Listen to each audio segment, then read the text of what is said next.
Entonces, bueno, sí, tenemos un grupo de crisis que justo la definición que te mencionaba del por qué se cambió al solo tener, no dejar de decir convulsión, porque esto involucraba solamente las sacudidas o el fenómeno ese de que se ponía rígido y solo hacía una contracción muscular.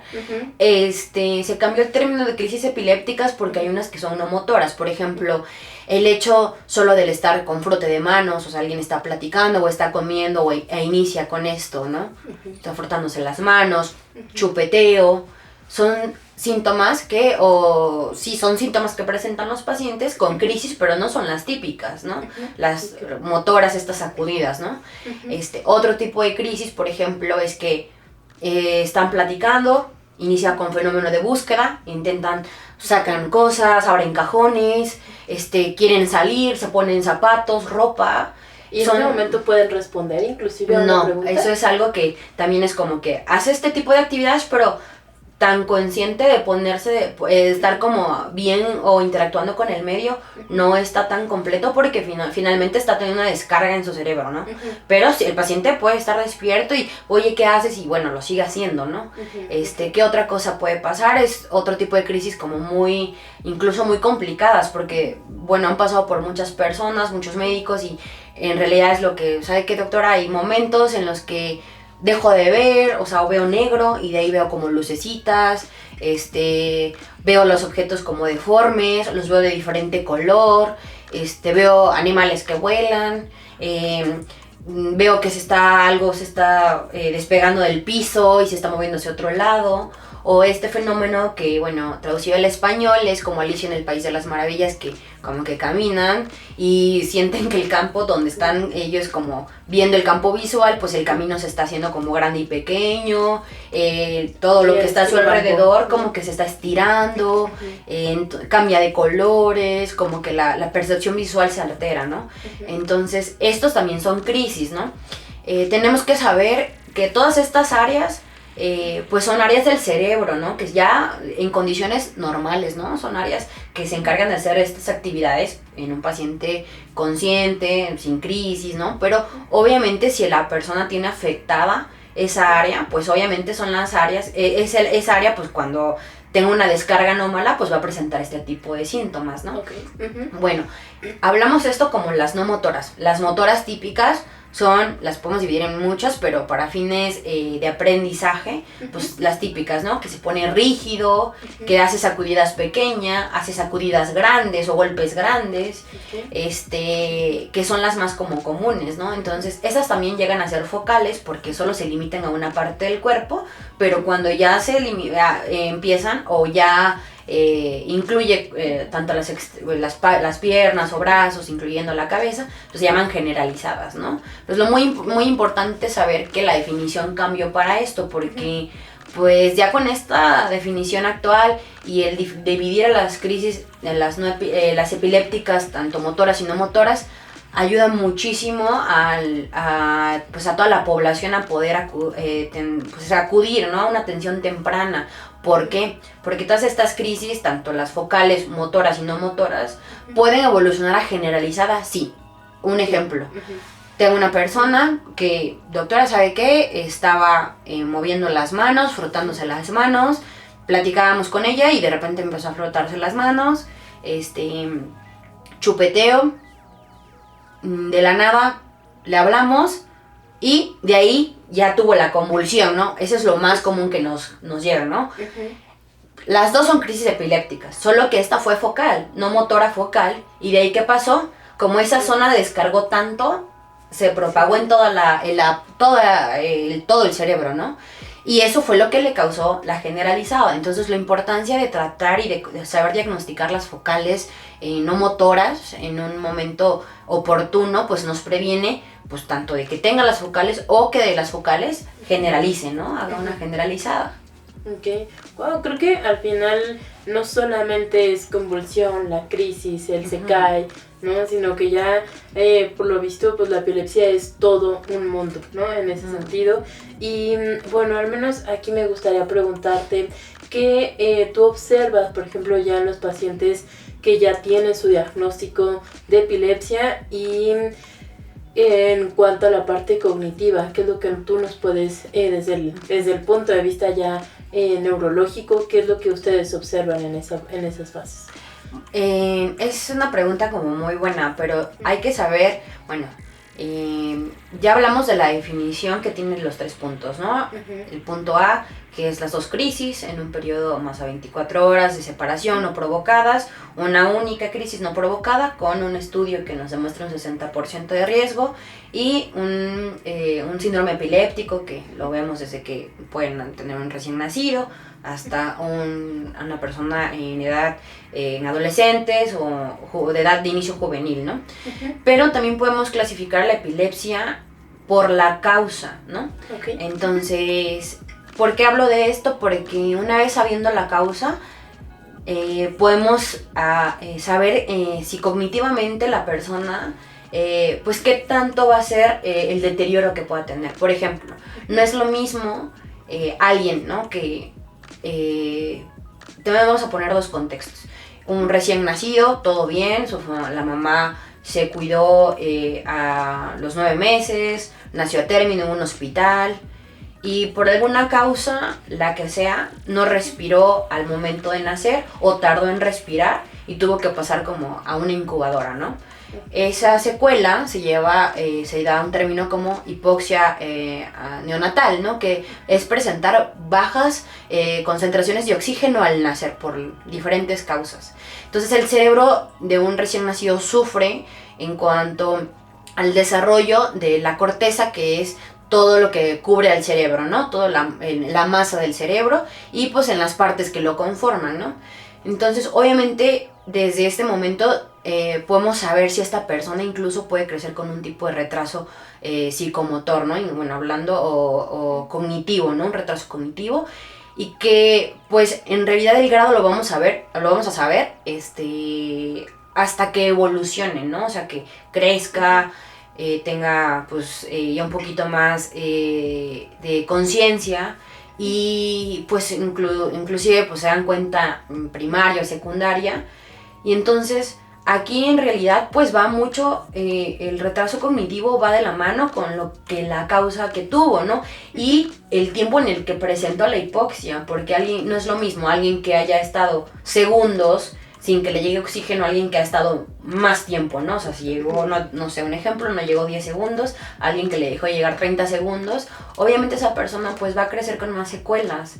Entonces, desde ahí tenemos a una persona que va a crecer con un retraso cognitivo. ¿Y qué va a pasar? Que en algún momento, porque las capas del cerebro se desarrollaron mal por por el poco oxígeno que llegó, pues obviamente en algún momento esta persona puede tener el riesgo de tener epilepsia, ¿no? Entonces, desde luego, es este tipo de pacientes que presentan hipoxia al nacer, pues, y dependiendo del tiempo en el que se expusieron, pues obviamente van a tener más complicaciones cognitivas. Eso es un ejemplo, ¿no?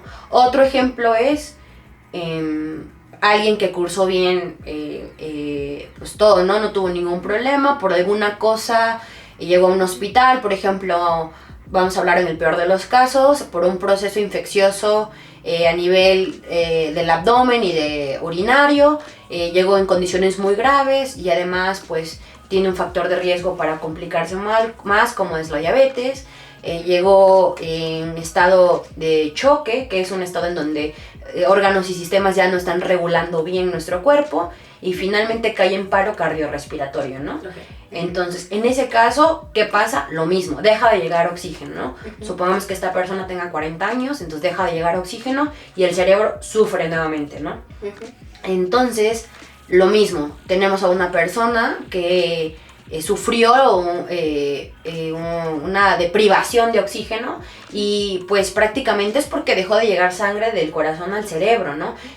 Pasa lo mismo, va a depender del tiempo en el que se expuso.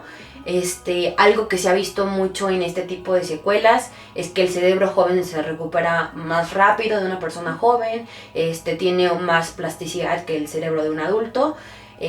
Y aquí pues nuevamente va a depender lo mismo. La verdad es que en adultos que después de pasar una deprivación de oxígeno, como por ejemplo en este caso, pues la verdad es que sí el pronóstico es un poco malo, porque incluso pues pueden llegar incluso a ser funcionalmente y cognitivamente dependientes pues de un cuidador, incluso estar en cama.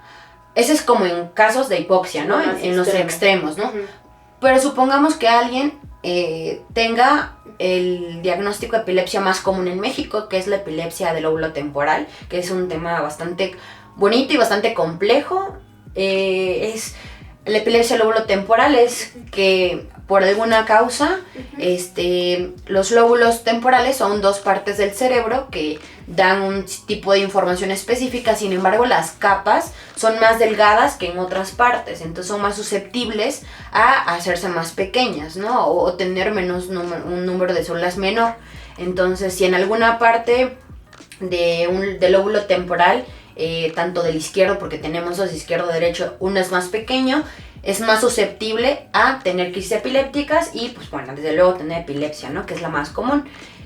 Alguien que, supongamos, debuta con una crisis de primera vez en el contexto de presentar frote de manos, chupeteo, que se quiere salir, pánico y miedo, e incluso que ha llegado a pues ya tener una crisis epiléptica motora generalizada, antes llamada convulsión, y le hacemos un estudio de imagen, nos cumpliría con la definición del B, ¿no?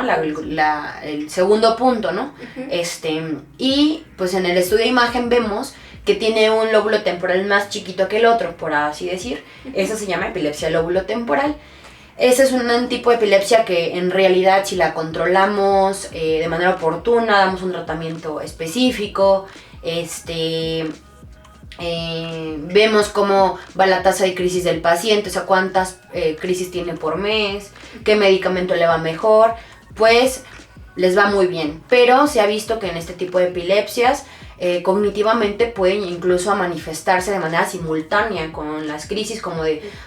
He notado que aparte, bueno, que además de que ya tiene las crisis, se me olvidan las cosas, ¿no? O sea, dejo las llaves del gas abiertas, me perdí de regreso, no mucho, entonces memoria a corto plazo. Ajá. Okay. Entonces, un poco va de la mano como la ansiedad de saber que tengo una enfermedad, ¿no? Que no es tan, o sea, como que al inicio no la asimilan tan rápido, ¿no? Pero es lo que más, no me acuerdo qué hice como hace 3 meses, o... Ay, no sé con quién estuve, o entonces, me pueden recordar. Las dos memorias, ¿no? Exacto. Memoria a corto y largo plazo. Exacto. Okay. Entonces, prácticamente es algo que sí se ve muy de la mano, y también trastornos asociados al estado de ánimo. Cursan como es la habilidad emocional. Bueno, esto es además de la enfermedad, pero pues también el saber que es una... pues solo con el diagnóstico a veces un poquito, pues no es de tan agrado, ¿no? Tal vez es un poco difícil de aceptar de manera como muy rápida, ¿no? Entonces... también eso... por el estigma, ¿no? Creo que, ¿no? De la epilepsia. Desde tu punto de vista, ¿qué pasa con eso, no? Creo que al menos, o bueno, de mi experiencia, que es poca respecto de la epilepsia, todavía muchos son como, se detienen al respecto, ¿no? De, no, pues que necesito más estudios, ¿no? Y es como, pues ya el diagnóstico está, ¿no? En alguno de los casos. Desde tu perspectiva, ¿qué tanto se detiene el paciente ante este tipo? Si haya cambiado, si haya mejorado, ¿verdad? Pues... Fíjate que para eso se hizo esta definición, para que el que esté capacitado o al menos sepa que con estos 3 puntos yo ya tengo mi diagnóstico, ¿no? E incluso puedo medicarlo, ¿no? Al paciente, pero lo ideal es referirlo con alguien que tenga como, que esté capacitado en ver este tipo de enfermedad, ¿no? E incluso, bueno, un neurólogo, pero hay quienes prácticamente estudian y se dedican a ver por epilepsia, que son los epileptólogos, ¿no? Okay. Pero antes se pedía, o sea, el algoritmo en el que se hacía el diagnóstico era muy desordenado, o si vamos si vamos con alguien que tal vez no esté tan familiarizado con el término, pues va a pedir una cosa y va a pedir otra, entonces se le va a quedar un poco de duda. Entonces tenemos que saber que además del diagnóstico que ya vimos, ¿no? De los 3 puntos, hay algo muy importante que debemos saber, que la manera de interrogar a las personas o saber es que tenemos que saber que las crisis epilépticas tienen como fases, ¿no? Hablando como en ese sentido. Si vamos con alguien que está capacitado en poder diagnosticar esta enfermedad, pues lo primero que va a preguntar es que si dentro de las fases es que si algo le avisa, ¿no? Eso es muy común. Si queremos saber como un diagnóstico que nos aporte más, y yo lo quiero interrogar un poquito más al paciente, algo llega a avisarle, porque no sabe qué, yo he sentido que pánico, miedo, siento temblor, vértigo, voces que me hablan. Eso es como una fase preictal, que le llamamos, ¿no? Okay. Antes de la crisis, ¿no? Y ya de ahí pasa una fase ictal. A la hora de la crisis ya tiene otro fenómeno, ¿no? Entonces, el mismo paciente dice, yo ya sé que me va a dar. Porque ¿eso es lo que llamamos como la aurora? Antes se llamaba, bueno, en un término antiguo es aura, ¿no? Un aura. Perdón. Un aura, ¿no? De que algo le avisa, un fenómeno que le está que dice, no, me va a dar, ¿no? Ya de ahí viene la crisis per se, que ya, no, pues el frote de manos, la generalizada, tónico-clónica, ahí la duración es de 3 a 5 minutos. Es muy importante. ¿Por qué hablo de esto? Y por el orden del cómo tenemos que diagnosticar, porque las crisis son similares a muchos otros eventos. Si podemos decir, tuve una pérdida de la conciencia súbita y nadie supo, podemos pensar en muchas cosas, ¿no? Entonces, yo con estas fases puedo saber, entonces sí me va por una crisis epiléptica, ¿no? Entonces tengo la fase preictal, tengo la fase ictal, que es la crisis, pues ya presentarla, ¿no? O sea, tener el fenómeno, que esta va en una duración de 3 a 5 minutos. ¿Qué pasa? Que hay, por ejemplo, los síncopes, ¿no? Que son de origen, pueden ser también del cerebro o pueden ser de origen del corazón, que también son como desmayos, ¿no? De causas de origen del corazón, duran menos que las crisis, ¿no? Estos tienen una duración menor, entonces eso puede llegar a hacernos como a dudar, ¿no? A veces de que, ¿será un síncope de causa del corazón o será una crisis epiléptica? Entonces, no, él me dijo que algo le avisaba, entonces me apunta a una crisis. Me dijeron que le duró 3 a 5 minutos. Me parece una crisis porque el síncope es un poco más más corto. Ahora, diferente al delirium, ¿no? Por ejemplo, pues tiene día y no, o en la noche se pone agresivo, o en la mañana y en la noche no duerme, pues ya ahí es un periodo más prolongado, ¿no? Entonces, pues eso no me parece que sea una crisis, ¿no? Entonces, bueno, ¿qué otra cosa? Es que hay un periodo posictal, ¿no? Que después de que acaba la crisis, hay un periodo en el que se tarda en recuperar el cuerpo y el cerebro, que tarda un aproximado entre media hora, pero pues llega a pasar que pues hasta 1 hora, ¿no?